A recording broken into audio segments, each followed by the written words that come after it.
Welcome to Coming from Left Field, where we have conversations about politics, books, and current events with your host, Greg Godels and Pat Cummings.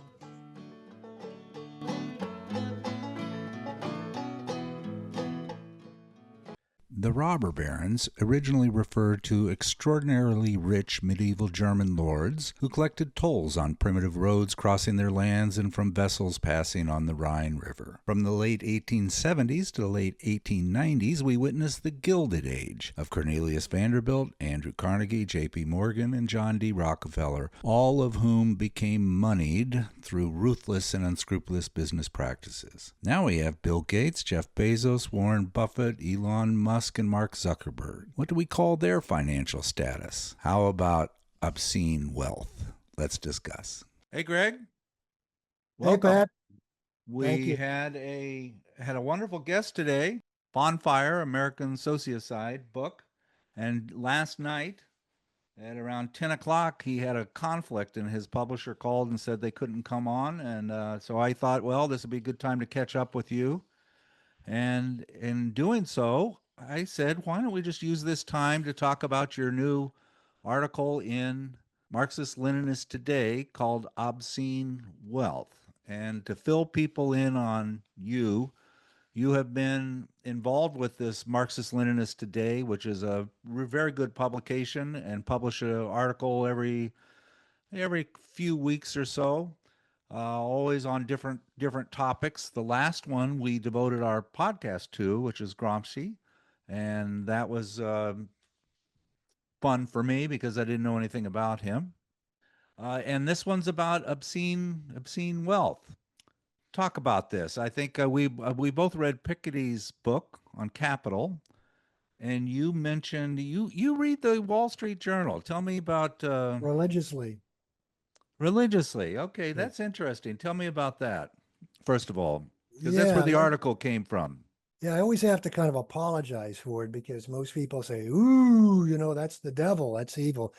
And they're partly right. If you turn to the back pages, I don't even read them. I don't even look at them. I'm afraid to touch the back pages. They're so execrable. They're terrible.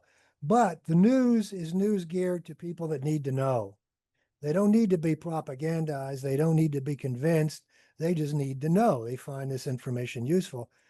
And unlike the New York Times or the Washington Post, they have a distinct interest in making capitalism work. The New York Times and Wall Street Journal have a distinct interest in making people believe that capitalism works. The journal wants to make it work.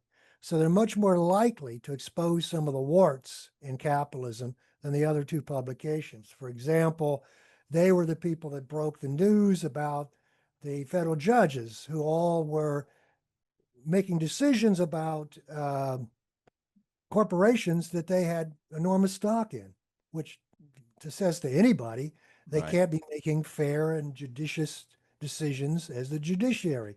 So that exposure led to reforms and so on. They did the same thing with the coal corporations, and I remember this is 20 years ago in Alabama, which effectively had slave labor 20 years ago in Alabama. Blacks were drug off the streets for minor offenses and then forced to work in local industries. So anyway, that's why I read the journal, and I find You it. know, it reminds me of Chomsky says he's an adamant reader of Financial Times and the Wall Street Journal. That's what he Yeah, starts his day yeah, with, before the New York Times. sure, You yeah, know. I agree. That's I didn't know he said that, but we certainly agree on that. Yeah. Um, but the article, I'm glad we're doing this because Yeah. it really kind of blew up. I mean, I got about 5, 6 times as many hits as I normally do on this, and part of it's because Naked Capitalism, which is a website that's very insightful, very thoughtful website, picked up on it. And also because the issue is very, very topical. I think people are shocked. And this wasn't covered. This is information developed by one of the, maybe the leading, Piketty and Zucman are the leading authorities on inequality, wealth and income inequality in the world. And Zucman came out with this article, and the headline grabber, which I think is a grabber, is that the top 19 households in the United States accrued an increase in their wealth of $1 trillion in 2024. I mean, 19 families added $1 trillion to their total wealth Yeah. in 2024.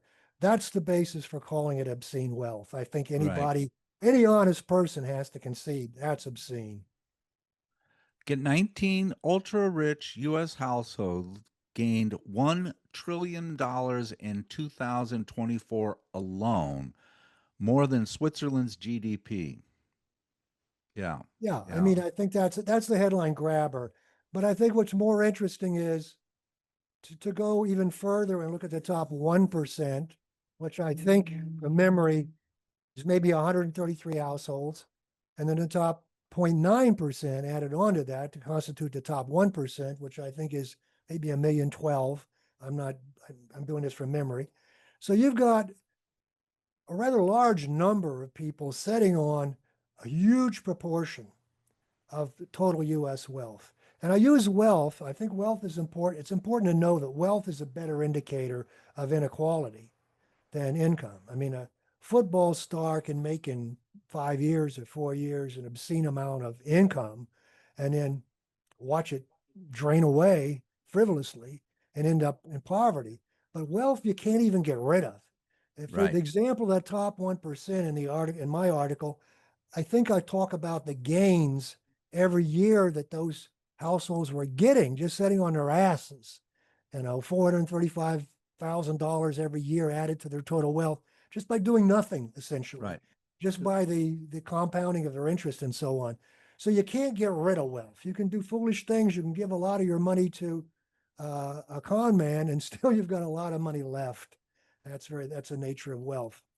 But the other striking thing, and I'd be remiss in not bringing this up, if people read down in the article far enough, they would see that the bottom 50% of all households in America, I think it's 66 million households, the bottom 50%, half of all the households in America, account for 3% of all the wealth.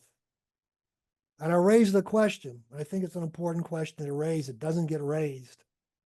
How can they have any political weight in this country? Half of the people are essentially kept out politically because they don't have enough wealth. Now I need to make the connection, or you need to make the connection, or we need to make the connection between wealth and political power. I think Right. it's obvious, but we can make that connection. Let me look at that. Political disenfranchisement with 3% of the wealth, the bottom half. So we got 50%, 3% of the wealth. Um, lack meaningful influence in a money-driven political system.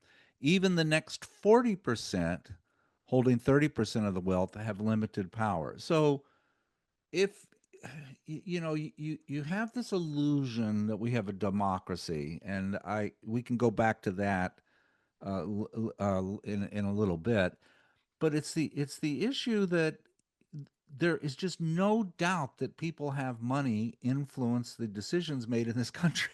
This country, Yeah, you know, yeah. you have study after study after study. Sure, you have an anomaly where somebody who doesn't have as much money can break out, but like you have Clarence Thomas is a black Supreme Court justice, so we don't have racism. It's just amazing that we are under the illusion that people go in and vote and they can override the influence of this powerful consolidated wealth. I don't know. That's my Well, yeah, two cents. and if you really look at it structurally, it shouldn't tax people very much to think of this, but you go into a voting booth and you say there's more of us than there are of them, but they gave you two choices. Right. So is that power? Is that political power? How can it be conceived as political power when you're only allowed to pick one of two things? You're allowed to drink Pepsi, you're allowed to drink Coke. And so we didn't create Pepsi and Coke. It was created for us. And our Right. political decisions we didn't create. They were created for us. And now the tricky thing in our politics is those above that 50% division. It's an artificial division. We could have made it 60-40 and it still would be glaring how much all the wealth is concentrated. But however we cut it, the people that are between the top 50 or 60% and the ultra wealth, many of them have the illusion, and it's important to point out that it's an illusion, that they have power, that they share political power. They are the people that our two political parties want to manipulate. The Republicans want to scare the crap out of them. That's their approach to winning over the upper middle class, scare the crap out of them.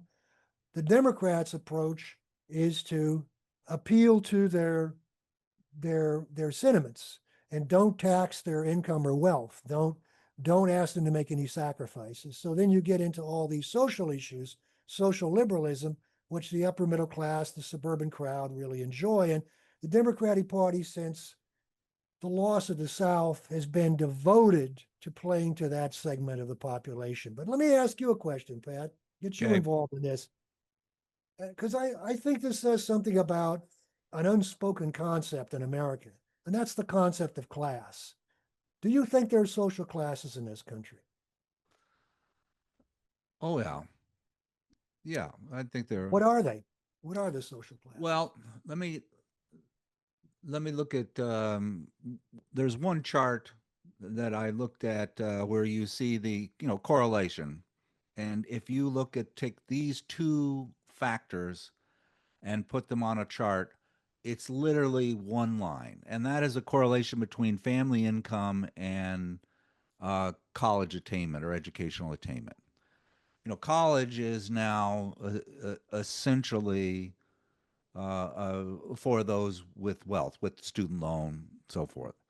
So you have those with wealth are then able to take their children and send them to college and get 4 years degree, and that then creates a kind of the elite, an elite class, if you will.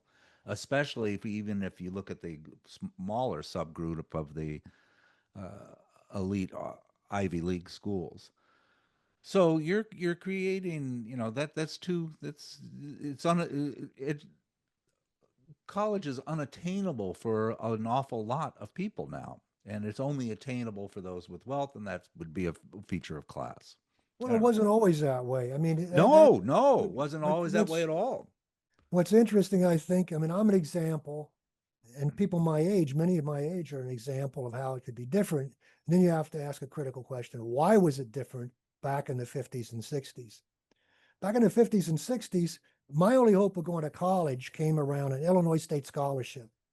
All this money became available. A lot of money became available for scholarships like that to go to land grant universities and so on. And it came about because of the the competition with the Soviet Union, the Cold Mm-hmm. War. So when Sputnik went up in 1957, and you can go and research this, you can check it out, a huge amount of money went into education. The doors opened up to people like myself and many others who otherwise would not have a college degree because we were competing and we were behind in science, et cetera, et cetera. So the Cold War was the answer to that. Even when I went to graduate school, I went on I studied philosophy, and You I found studied my way to Marxism Marxism with a on a National Defense defense. Education Act scholarship. I think it's Title IV. I don't know what, but National Defense Education Scholarship, because that's what almost all the scholarships that I got offered to different Right. universities were, NDA scholarships. So that was then. When the Cold War ended, you may find it interesting. I haven't done the study, but it'd be worth doing. I suspect that this college loan phenomena, where students had to then pay their own way and exact enormous debt, coincides roughly with that era when you didn't have the Cold War flourishing. Our ruling circles said, why are we paying for people's education? We don't need all these people to do what has to be done to keep profits flowing in. We don't need that. And that's essentially where we are today. College education is STEM education. There's no room for philosophy or history or any of the indulgences that I was able to have thanks to the Cold War. But that's not the reason we have inequality, because we've had inequality then, we have inequality now. We had inequality in the 20s and 30s.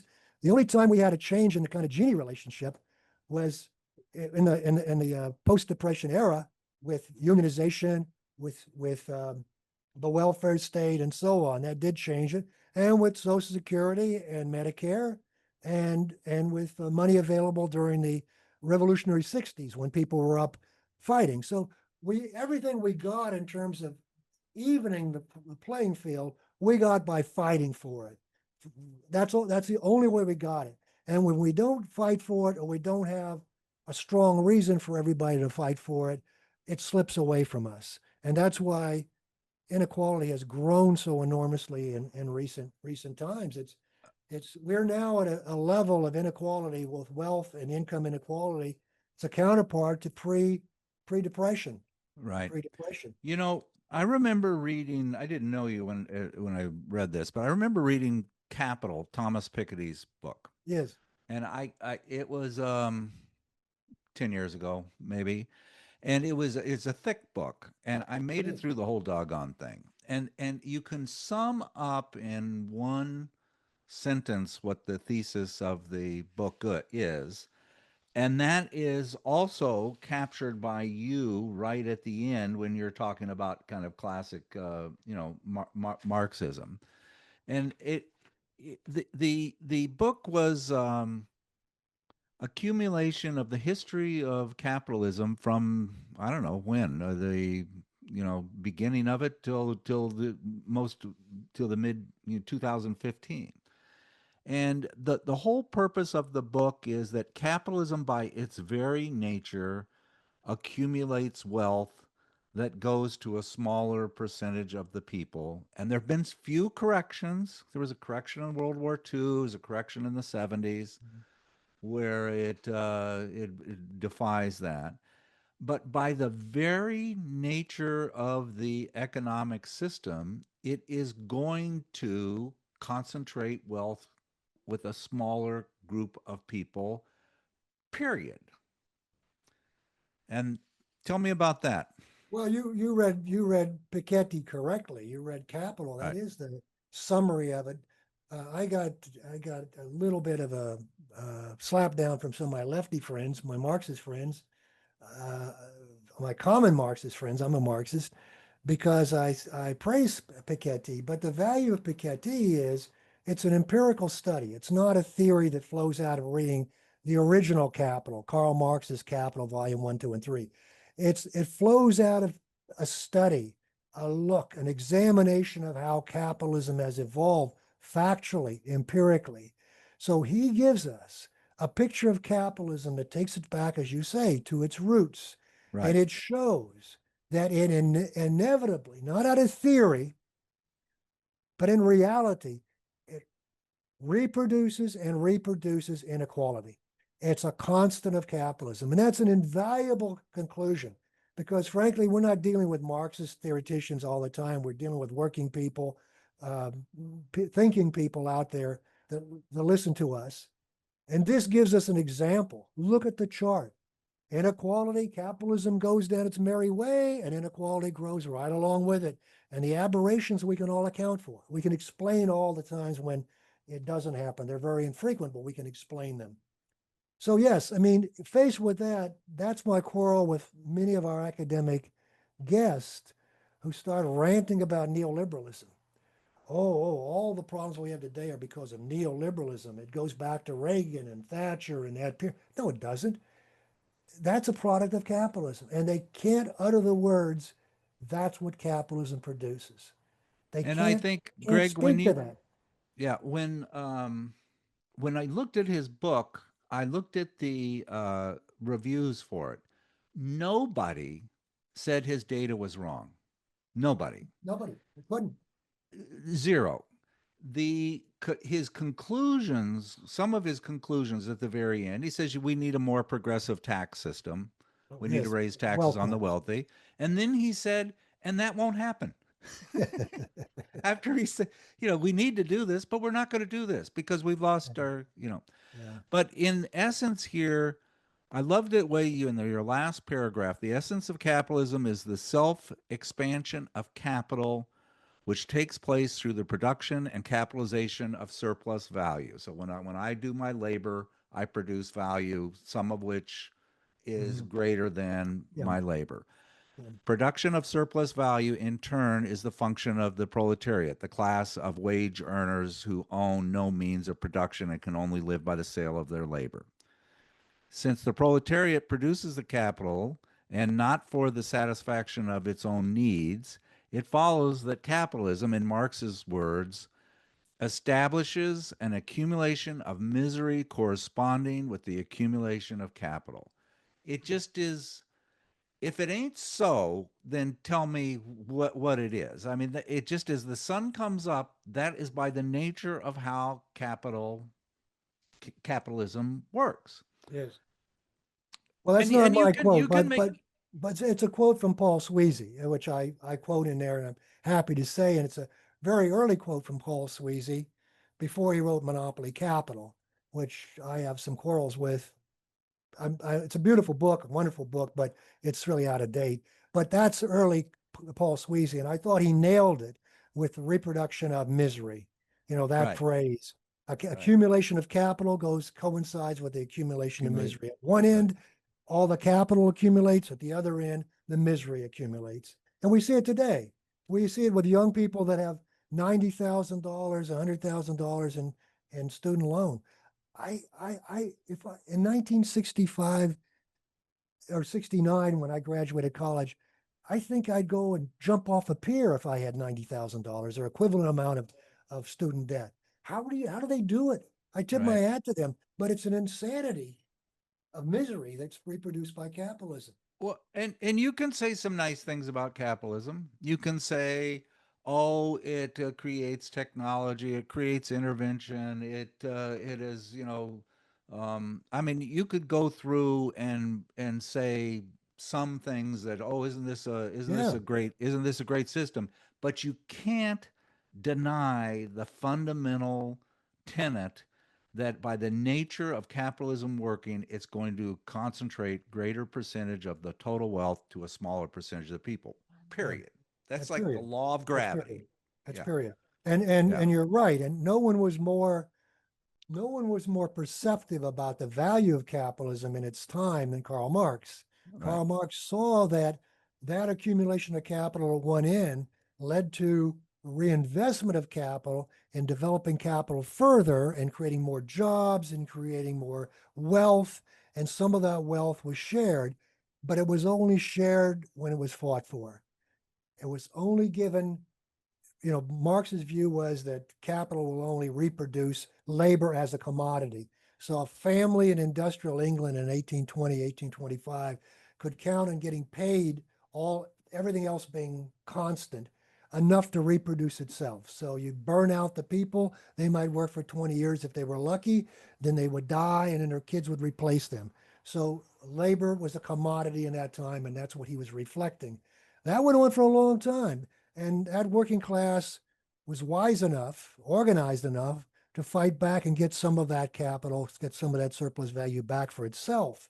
It's always done that, tried to do that at different times. Sadly, today, our labor movement is so out of touch with this logic that it doesn't even really fight for it to any great extent because it could get a hell of a lot more than it gets.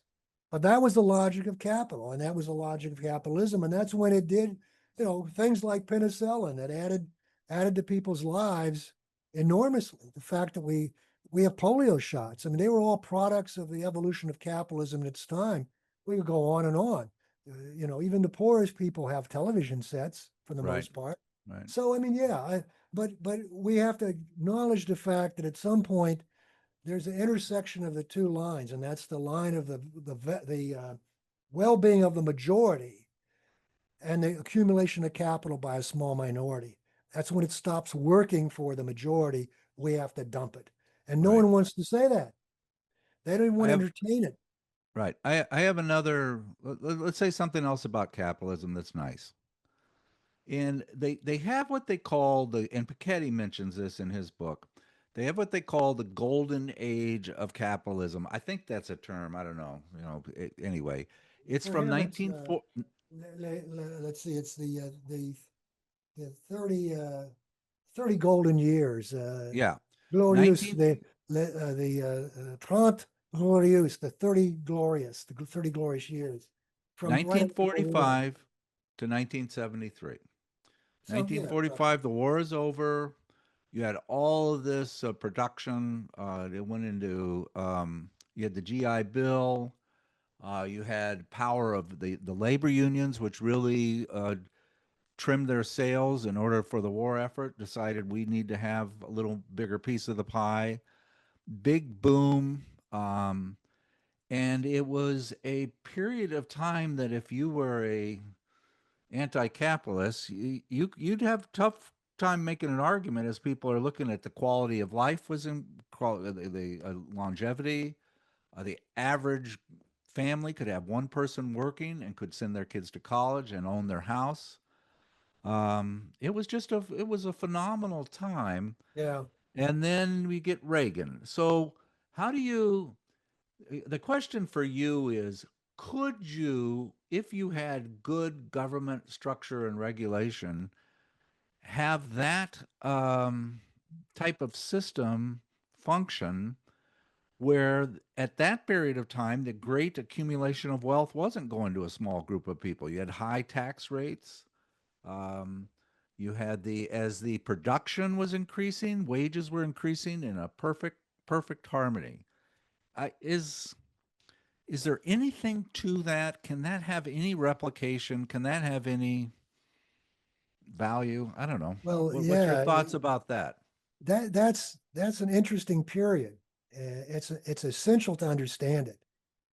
Sadly, most of the people that look at it today are commentariat, uh, are thinkers for us, are pundits.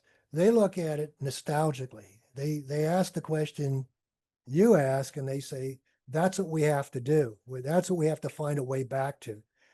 It you can't put that toothpaste back in the tube, and I'll tell you why. And I'll tell you why that existed during the period it did. It has everything to do with the post-war era and their origins and the playing of the Cold War. You had for the first time a socialist system that benefited from that war because of the role it played. The Soviet Union played the key role in winning that war, particularly in Europe, especially in Europe. 9 out of 10 Germans that were killed on the Eastern Front. Hmm. And the Soviet forces, the Red Army, liberated much of Eastern Europe. Much of that became part of the the socialist community. And then in Western Europe, which the Red Army did not occupy, the communist parties were enormous. The Italian Communist Party was the largest political party in Italy. The French Communist Party was the same thing in France. So as the Cold War emerged, ruling circles in the West, in Western Europe and the United States, they had to meet that. They had to meet that challenge of this emerging socialist community, socialist growth. And in 49, you had China. So you had literally 1/3 of the world was in the socialist bloc, if you will. How did they meet it? They had to make compromises. One compromise was the deal in Detroit, I forget what it was called. The Ruther brothers were involved with that, where a deal was cut in the CIO and the labor movement to allow the growth of wages to to trail along concomitantly with the rise in productivity. And that was essentially the whole explanation through the 50s into the 60s up to the 70s of this prosperity you talked about for working people. It became adopted across the steelworkers adopted, everybody adopted. And the trade-off for the labor movement was to get rid of the Reds, and they did in the 50s. So we had Tony Gilpin on before talking about FE. Steelworkers had a large red component. UE was led by Reds. Mine Mill Smelter was led by Reds. UAW had the Reds were the foundation of the UAW until the Ruther brothers killed it. So with the destruction of that was the trade-off the labor movement made. Get rid of the Reds and you'll give us this productivity coincidence. That explains why that happened. And it continued on. The Supreme Court decision was the same thing around Brown versus Board of Education. The US in the Cold War was embarrassed. The Soviets were preaching self-determination. They supported every national liberation movement, and particularly in Africa, what do you think an African, a freedom fighter in Africa, in Kenya, for example, is going to say to the Western powers that are saying, "Oh, we're democracy and they're slavery," when in fact they were aiding those movements, and the U.S. was aiding the colonial powers. So we had to show that we weren't like them, and that begin to get rid of the roots of segregation. So that whole magical period, Trente Glorieuses, as the French call it, was based upon the compromise made to fight the Soviets and socialism throughout the world. And continued into the 70s, when the essence of it was this Keynesianism that grew out of the Great Depression, proved to be bankrupt. When in 1970 we had the oil crisis, it turned out that we got something that Keynesianism could not answer, and was called stagflation. Right. Keynes' view was, look, if we have a problem with inflation, we just turn it we turn the fires down. We let the economy cool off, and some unemployment will occur, but the inflation will go away. If we have stagnation, we just turn the fire up, everything boils over, and now we get out of that, but we have a bit of inflation as a consequence. Here we had the combination of the two, stagflation, stagnation, and inflation for virtually a decade. And so Keynesianism was discredited, and that's when the so-called neoliberal And consensus that got us arose. Reagan in 83. So Well, 70 to 80 with the stag it was also what's her name in the UK, Thatcher. Thatcher. She was a, Right. but it captured the Democratic Party by 1976, I think, which 75, 76 was the crucial year when the Democratic Party went over or started to go over. And it culminated in what in 92? No, it was 86. I'm sorry, I got my decades wrong. Then it culminated in 92, and Clinton totally taking over the Democratic Party with that same consensus, that market fundamentalist consensus. So Right. that's the period. I mean, there's much more detail, but that's what our commentariat never discusses. They never answer why that happened, why we had those 30 glorious years. But it was really, I mean, we owe that to the Soviets, like I owed my education to Sputnik. Right. And I thought that's an interesting thing that one third of the whole world was somehow under the grips of a socialist or communist or Communism, right. 1949. And there we go. That's why the And then you had demonization and Vietnam, you had Angola, all the right. African liberation movements were Marxist Leninist. South Uh, America, yeah, yeah. So I mean, that scared the hell out of our ruling circles, and they made compromises, understandably so. I mean, you're not going to keep the folks at home happy if you keep them under your thumb. If you have racial segregation and you have a working class that is living in poverty. so let's talk about this and sort of wrap things up. With one of the very first podcasts we did, it was how democracies die, and I remember you were pretty adamant in saying, unfortunately, we don't have a democracy that is live. Our democracy is not living. It's not working very well. Yeah. And I certainly get the feeling from your article that if you increasingly concentrate wealth in a fewer and fewer people, you are strangling democracy. It's creating an oligarchy and not a democracy. And let's just go through a couple of bullet points here. Corporate capture of government. So we have corporation. Why don't we have reasonable health care? What's the problem with that? Yeah, well, Uh, you know, it's funny. Lobbyists. There are people that follow it carefully, and they can tell you the tens of thousands or hundreds of thousands of dollars that every legislator gets from big pharma and from other healthcare things that keep them in line. When you right, have 70% of the people by almost, well, let's say 60 to 70% by almost any opinion poll across a decade or more saying that they want this, they want something better, and you don't get it, there can be no democracy. right, I mean, and it's that's it's it's it's a it's it's an illusion. It's an Uh, illusion. You can go through most of the major issues that people concern themselves with housing, they concern themselves with jobs and the shift in jobs. You go back to the early 80s and roughly of what are called good jobs in America, 30% of those jobs were manufacturing. mhm, Today, it's what, 10%? A third of right. that. You want to understand Trumpism. Again, it's something that no one wants to talk about. They want to see Trump as a demon. It's like Game of Thrones. Someone crossed the wall and attacked us. And we don't understand who they are, but there they are. Trump is, it's oddly enough, Trumpism as a phenomenon is everywhere. It's in Italy with Maloney. It's in Germany with the AFD. It's in the UK with Reform. It's in Hungary with Orban, on and on and on. It's in India with Modi. The entire world is going that way. Why is it going that way? It's going that way for reasons like a third of good paying jobs that were in manufacturing are down to 10%. Where were they? In the vast Midwest.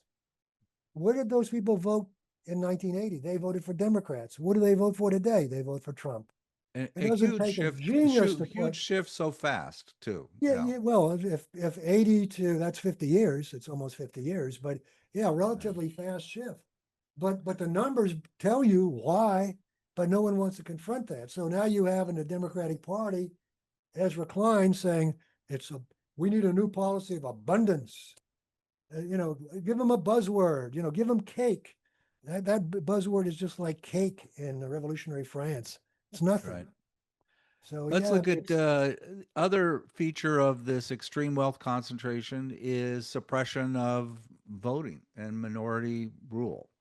And that is so the gerrymandering is remarkable how effective that is. Um, the suppression of voter of the students, suppression of people that are women to a certain extent.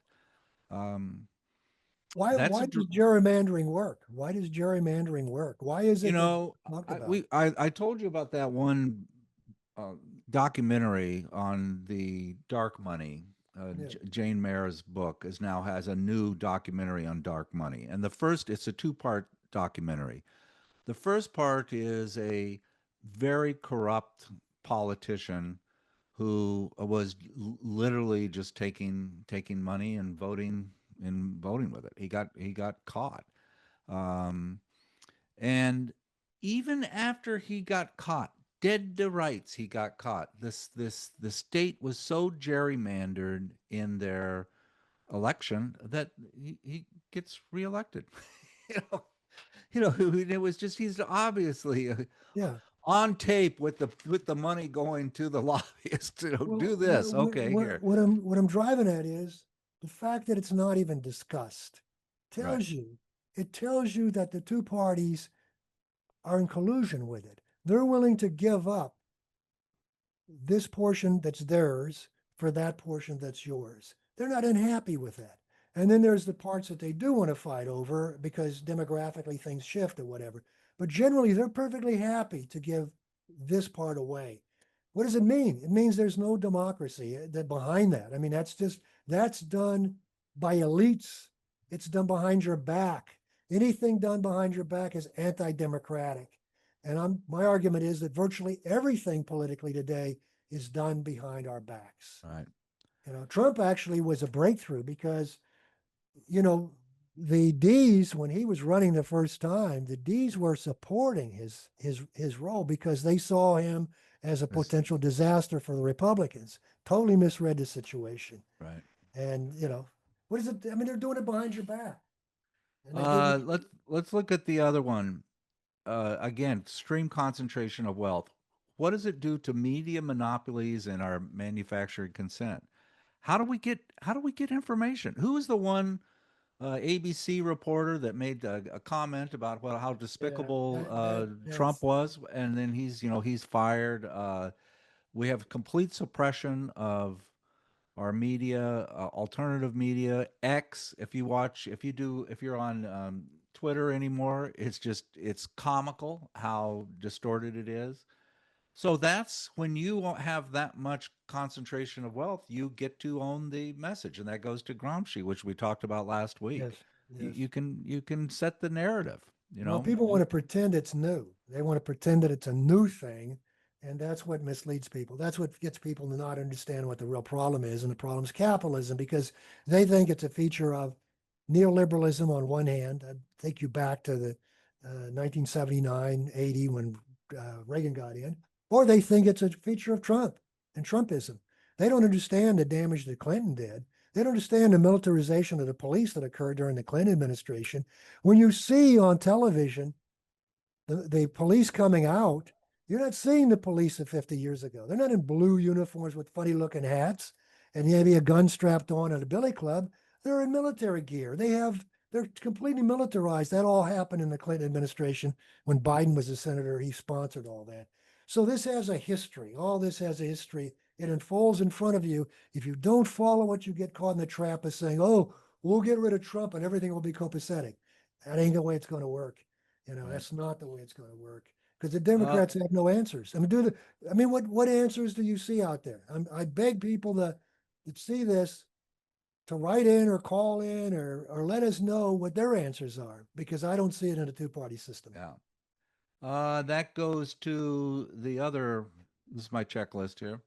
The problem with extreme concentration of wealth, no real choices in election, two-party Right. duopoly. It. Do we really? I mean, is Chuck Schumer our solution? I.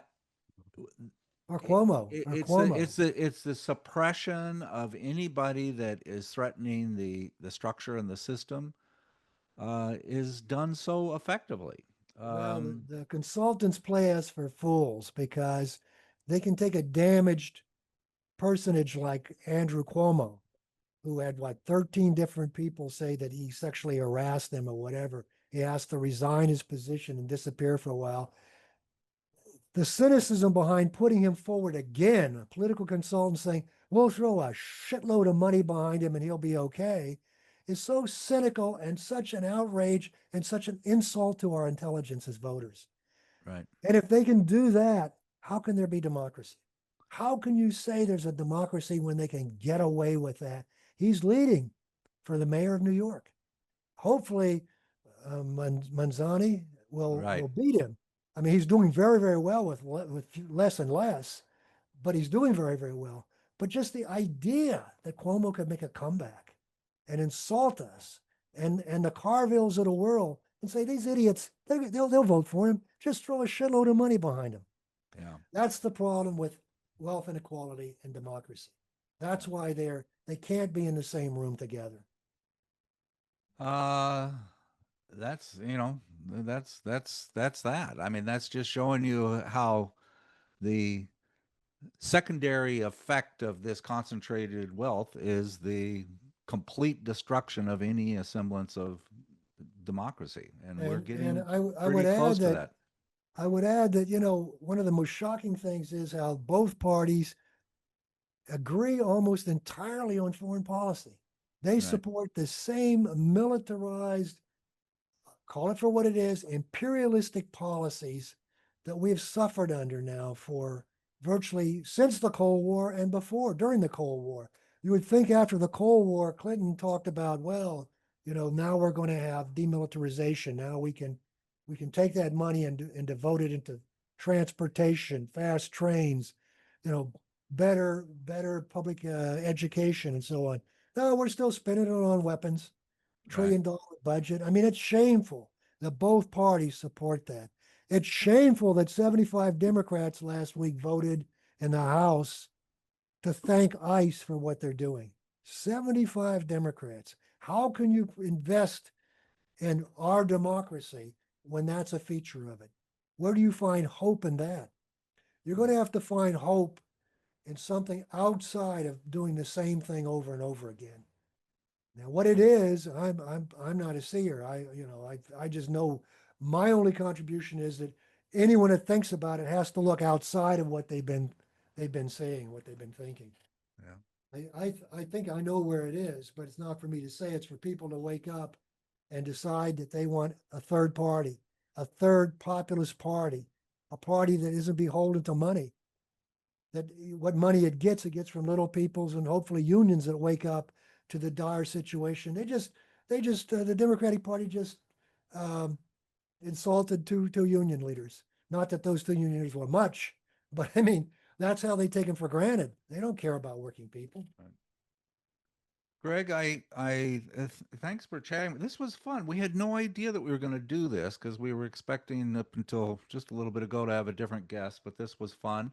And I don't, for those of you who, most of you listen to this rather than watch this, but in the back is Illinois corn. Ah, And yes. when I went through college, I had one hat, a feed hat, and this is a newer version of it, made in China from Amazon, which that's that. But you just got back from Central Illinois, visiting I your did. sister, Yes. taking Yes. care of her. It, you just have to have your mind become kind of clouded with depression when you look at what the community that you were raised in was and what it is now. Any thoughts about that? Yeah, yeah, it is. It's shocking. I always take my sister, who's in assisted living, back to where we grew up, the street we grew up on, and it's a horseshoe, and we drive around it. In fact, I took your wife on this trip, Mm-hmm. and I can go from the end of the horseshoe to Perrysville Avenue, which is it's a huge block. I mean, it's a long block, and every household on that street worked in industry. Everyone, mostly General Motors, but coal miners as well. But everyone, I can name them: Refit, Griffith, Pataki, all the way through that street. The galleons next to us. Every household had an industrial job, was well paid. People got along. We didn't have problems that people have today of crime and drugs in that area. We all got educations, decent education. And today, those same houses are nothing, and there's no industry. The biggest industry there is a prison, and then there's tattoo parlors, and then there's the little mini gambling places with the slots, and the bars were still there. The downtown areas are are are empty. It's tragic, and this is what Yeah. never gets talked about when you talk about the Daytons and the not so much Dayton because they have the Air Force Base, but the Toledos and all those industrial towns in the Midwest that were just destroyed. We had a General Motors foundry that everybody worked in near Danville in central Illinois. Now that area, which was a flourishing industrial area with Lofts and General Electric, that area is one of the three most depopulated areas in America, along with other areas just like it. Youngstown, where it's close to where I live today, and another area I forget. But you look at it in that perspective, which again, the media never gives you, and you begin to understand what's going on in our political scene and what's so tragic about what people The are other thing, living with. Greg, is the guest we were going to have on was talking about sociocide, which is sort of the deterioration of social relations. People, more people eating alone, more people not having fewer friends. If you said, how many good friends did you have when you were in high school? Oh, it used to be eight, nine. Now it's down to one, maybe. And when I look at the environment, I mean, I was a hippie. You were kind of a Marxist. We're in the Midwest, middle of rural area. Everybody got along. We went to the same bar. We had, there was a little bit of friction, but it wasn't. We took care of each other. I knew everybody in the town. The small little rural communities had thriving churches and thriving communities. That is just gone. I mean, it's the ability of a senator to make fun of his fellow government House of Representative being shot and then to make a joke about it is showing you how the societal connections of our compassion to each other has just disappeared. It's just disappeared. And that was one of the nicest thing about living in the Well, Midwest. and when you look at the Midwest, when you go back to the area that we're talking about, you have to introduce class division because there still are people that are doing better in that Mm-hmm. area. And they're keeping a lot of the old culture alive. There's still the same kind of friendliness. There's still more churchgoers per capita probably than in our urban areas where we live. So Right. there is that. But it's the left outs that would have been working in the mill. Their kids would have been thinking about going to college.